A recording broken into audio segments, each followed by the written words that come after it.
The concept of Western civilization is more relevant today than ever because the value of Western civilization is under attack by postmodernist historians.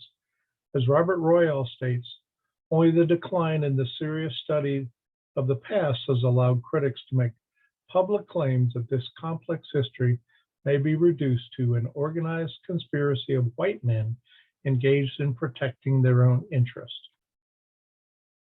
Royal further argues that without Rome as a spreader of the borrowed culture of the Greeks, the Greek culture might have failed to penetrate Western culture. Greco-Roman concepts such as the rule of law, the law of nations, and natural law all have notions that got a strong boost from Rome, and they would not be mainstays of Western thought about matters within and among states without Rome. Royal adds that another critical component of Western civilization was Christianity and its Jewish roots. The rise of the Latin West resulted in the rise of the church as a parallel source of authority to political authority. This led to healthy church-state separation and the emergence of representative institutions that was unique to Western Europe. Western civilization is also in need of defending because of the value contribution of positive freedom. As Alexander Rosenthal Pubul explains, today's concept of freedom focuses on negative freedom, freedom from external constraint. Thomas Hobbes developed the idea of achieving one's desires without restraint as the, quote, more a man's actions come under control of the law, the less free he is.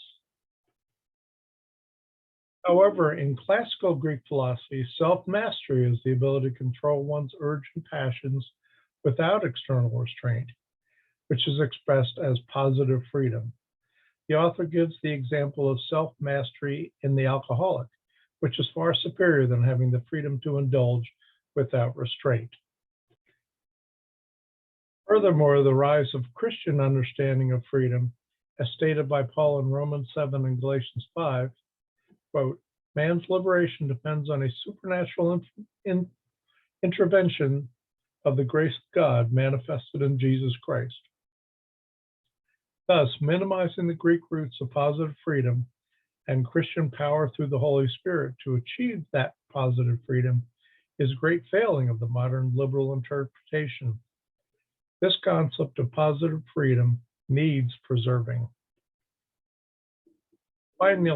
Finally, Daniel Hannan asserts that Western civilization is marked by three aspects. First, the rule of law over arbitrary decrees. Second, personal freedom, which means the freedom of speech, freedom of commerce, etc. And third, representative governments, which are accountable to its citizens. Hannan contends that this has given citizens the ability to conduct business confidently, which led to, quote, industrialization and modern capitalism for the first time in the history of the species. A system grew up that, on the whole, rewarded production better than predation, close quote. This in turn helps explain how Western society has flourished like no other civilization in history.